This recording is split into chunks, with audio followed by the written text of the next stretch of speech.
Board परीक्षा NEET pass केली ती चूक होती तिची. तिने रात्र जागून अभ्यास केला आणि डॉक्टर झाले ही चूक होती का त्या मुलीची?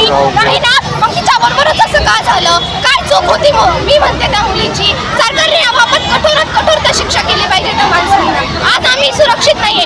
आज मला शाळेत येताना भीती वाटते कारण की इथे आम्हाला सुरक्षा नाही भेटत आहे. रस्त्यावरून जाताना आम्हाला भीती वाटते. काल बदलापूरमध्ये त्या छोट्या मुलींवर अत्याचार झाला. काय चूक होती त्यांची? पण एवढी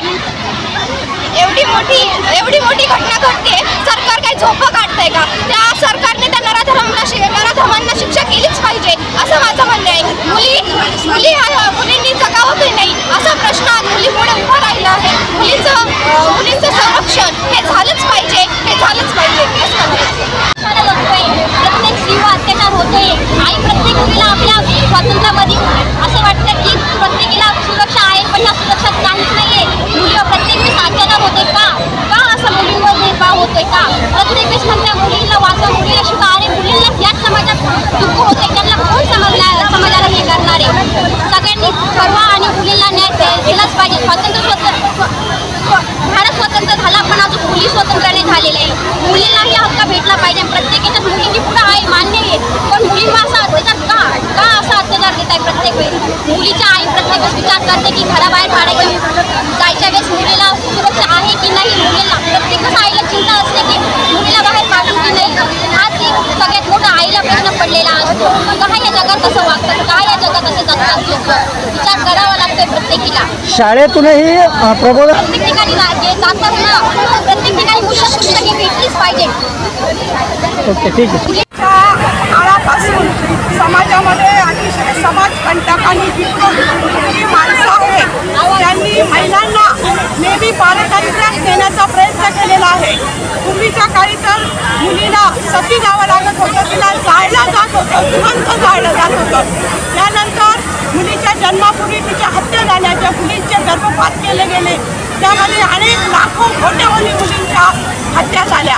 आता कशाला काय मुली जन्माला आलेल्या आहेत. त्यामध्ये डॉक्टर बाबासाहेब आंबेडकरांनी घटनेनुसार आम्हा महिलांना, मुलींना हे सगळे संस्कार दिलेले आहेत आणि तो आम्हाला घटनेमध्ये जो अधिकार दिलेला आहे तो अधिकार हिरावण्याचं काम आता चालू आहे असं आम्हाला वाटत आहे. कारण आम्हाला स्वातंत्र्य मिळालं. आज अगदी स्पेसमध्ये सुद्धा सुनीती विल्यम गेली. प्रत्येक ठिकाणी महिला या काम करतायत, त्यांना स्वातंत्र्य मिळालेलं आहे. या स्वातंत्र्याचं आम्ही महिला आणि मुली निश्चितपणे स्वैराचारामध्ये त्याचा कधी आम्ही उपयोग करणार नाही. परंतु आम्हाला न्याय मिळाला पाहिजे. पूर्वी जिवंत जाणं, नंतर गर्भामध्ये असतानाच मारणं, प्रत्येक ठिकाणी मुलीला हीनतेची वागणूक दिली जाते. आणि जे समाजामधले विकृत पुरुष आहे, जी समाजामधले जे समाजकंटक आहे, त्यांना असं वाटतं की ह्या मुली परत दाबल्या जाव्यात, यांना परत कुठल्याही प्रकारचा अधिकार नको, अशा प्रकारचं वातावरण झालं आहे. मुली घाबरलेल्या आहेत. तुम्ही आता घोषणा बघितल्या, मुली घाबरलेल्या आहेत. शाळेत जावं की नाही, पालकांना वाटतं मुलींना शाळेत पाठवावं की नाही, अगदी मुलींनी घराबाहेर पडावं की नाही, मुलींनी जगावं की नाही, मुलींनी जन्माला यावं का नाही, अशी स्थिती झाली. माझं लहानपण आठवलंय. मी आता 65 वर्षाची आहे. माझं लहानपणी आठवलं, मुक्तपणे फिरत होते, मुक्तपणे शाळेत जात होते. शाळेतनं वस्त्यांवरनं आम्ही शाळेत जात होतो, पण कुठल्या प्रकारचा धक्का आम्हाला कधी लागला नाही. इतकं चांगलं जीवन आमचं गेलं. परंतु आता या सगळ्या छोट्या मुली कसं जीवन जगतील याची आम्हाला काळजी करावी लागणार. इतक्या छोट्या आहेत मुली.